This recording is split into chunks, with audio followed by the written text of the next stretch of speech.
Hello students, today we are going to start a new chapter, Propagation of Sound Waves.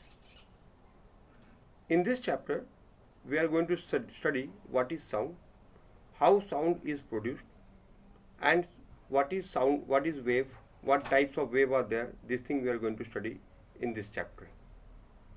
First of all, what is sound? Now from morning to night, as long as we are awake, we constantly hear different type of sound. The sound of the vehicles, the sound of the barking of dogs on the road, the sound of musical instruments, and even to now you can hear hearing the sound of my voice. So sound is a thing that which we are familiar all the time. But what actually is sound? Sound is produced by the vibration of a body. How is sound produced? Sound is produced by vibration. And sound is a form of energy that produces the sensation of hearing in our ears. Means sound is such a form of energy that whenever the waves of sound strike our eardrum, then it vibrates them and it produces a sensation of hearing in our ears. Now sound is produced by vibration. As you can see, this simple experiment.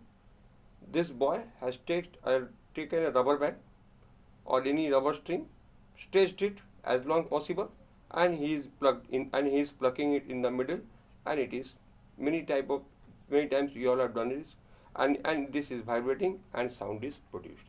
You can also do this with the help of a plastic scale, metal scale, whatever. Here also, a wire is tied between two ends, as it happens in case of musical instrument, and that wire which is tied at the two ends in the musical instrument, what is happening? When you pluck in the middle, then the wire start vibrating and produces a sound. So what we want to infer from these experiments, that sound is produced by the vibration of a body. This instrument you are seeing is called a tuning fork. We call this a tuning fork. Okay, this is a tuning fork. Whenever it is hit by rubber pad, then it produces a sound, and if you touch it, you will feel that it is vibrating. Okay, so any ball you keep here, that ball will fly away, which shows that this when it is producing sound, at the time it is also vibrating. So this is the case of vibration of sound. Acha. This we have studied, that what is sound and what we are getting from all this. Now, sound, unlike light, so what we inferred from this few experiment, that sound is produced by the vibration of a body. Sound is a form of energy.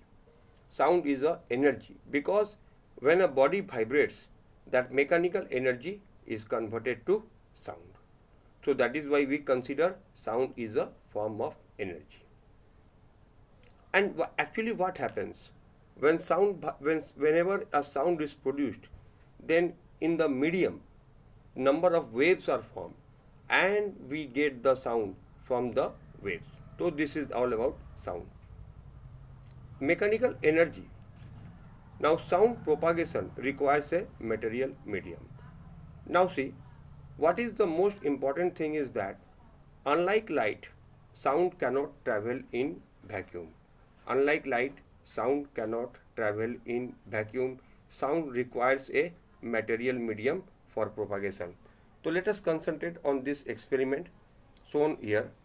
This is a bell jar connected with a vacuum pump to take out the air inside the jar, and it is having a electric bell whose switch is outside, and this is electric bell whose switch is outside. If we close the switch, we can see the electric bell will ring and sound will be produced. Now what we are doing, we have started the vacuum pump to suck the air, and we have pressed the key so that the sound will be produced. So vacuum pump is taking out the air, and this key is pressed so that this bell will ring. we will observe that slowly the sound of the bell is decreasing. We will observe that slowly the sound of the bell is decreasing, and after some time we will see that the hammer is hitting the gong, but still we won't be able to hear the sound. Now the question is, why actually it is so? Because now no when air was decreasing, because of this vacuum pump, the sound was also decreasing. After some time, what will happen? It became empty, totally vacuum, no air is here, and as soon as it became empty, now we were unable to hear the sound. So this simple experiment proves that unlike light, sound requires a medium for propagation. Sound cannot travel in vacuum. Okay? Sound always requires a medium. This medium may be a solid, it may be a liquid, or maybe a gas or air, whatever it is. Okay, so this experiment I have explained. When the hammer of the bell hits the gong, sound is produced. Okay, the sound heard by us, but when the air has been removed, then in absence of air, vibration is being done. The gong is hitting, but we cannot hear the sound. Okay. Requisites of the medium. As we just told that we require a medium. The medium must be elastic. It means what? Whenever energy is provided in a medium, then the molecules gain the energy and come and displace from their mean position.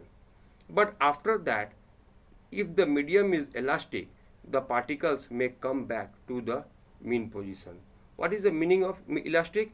It means that the particle will come back to the mean position after the initial displacement. Okay, that is the meaning of medium should be elastic. Then only the medium can be able to carry sound. The medium must have inertia so that the particles may store mechanical energy. Energy must be stored in the particles of the medium, and the medium must be frictionless so that there is no loss of energy due to friction during the transmission of energy. Sound can propagate not only in gases, this I told you, sound can travel both in liquid, solid and gas. But sound cannot travel in vacuum. Okay, now let us try to experiment. See, propagation of sound in a medium. See, what I want to say is, whenever sound is produced in a medium, then that sound will produce a number of waves. Suppose you throw a stone in a calm and quiet pond, then what you see? You see a number of ripples are formed. Similarly, whenever a sound is produced in a medium, then that sound produces a number of waves.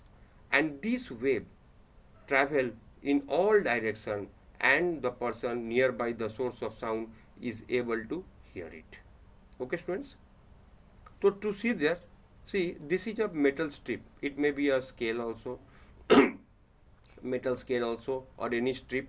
Okay, fixed here. This is a block in which the metal strip is fixed, and these are the normal air layers. Now what we did, we pushed the metal strip towards the right.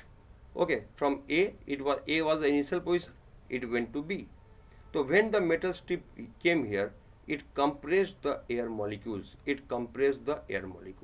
And here we got compression. Now what happened? This compression subsequently went here, and now this strip will have to return back because of inertia, because of elasticity, it has to return back. So when this strip will return back, then the molecules which are compressed here will also be relaxed, and they will try to gain their mean position. And so here will be rarefaction, and here will be rarefaction. When the scale will move towards the right, then there will be more rarefaction, and this will be rarefaction. So this way, and the compression will move here. So we can see in the form of compression, rarefaction, the air molecules are moving. So this is a wave is called the longitudinal wave. So this wave is called longitudinal wave where the energy is being propagated in the form of compression, rarefaction, compression, rarefaction. Okay, this is called the wave. Let me give one more example. Here though we are just describing it in air, we cannot see the wave. But let us see here. Here we can see the wave. Okay. See, whenever you throw a stone in a water body like a pond, still water pond, then you see a number of ripples form. Now what you do, you put a cork on one of the ripples. What will you observe? You will observe that the cork will move up and down, up and down. The cork will move up and down about their mean position. So this cork actually symbolizes the particles of the medium, which are vibrating about their mean position due to the impact of the energy. So this is what all about this. Okay, students? See here. So whenever you are putting the cork here on the wave, it will move up and down. So waves is going this way. Wave is not, this is constant, but wave is moving this way. But the particles are not moving. See, whenever energy is produced here, then this energy will produce wave.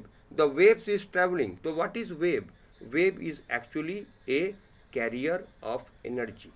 So wave is traveling means, in other words, what does it mean? It means that energy is being carried by the wave towards this direction. But the particles are not moving. They are just vibrating about their mean position. Okay, students? So the wave is in which particles, so we are seeing that there are two types of wave. One, here you see, here the particles are moving along this way and the wave is also going this way. So particles are vibrating along their mean position in the direction of wave, means the direction of vibration of the particle is the same as the direction of the wave. So we call this wave as longitudinal wave. But student, here you see the wave is moving this way and the particle is moving perpendicular, means direction of vibration of particle is perpendicular to the direction of motion, to the direction of propagation. Okay, here try to understand the difference. Here the wave was going this way and the particle was also moving this way, means direction of propagation of wave and the direction of vibration of particle was same. So this is called longitudinal wave. But here the wave is going this way and the particles are moving perpendicularly to it. So this is called what? This is called transverse wave. The wave in which the particles of the medium vibrate about their mean position in a direction perpendicular to it is called the transverse wave, and the previous one was called what?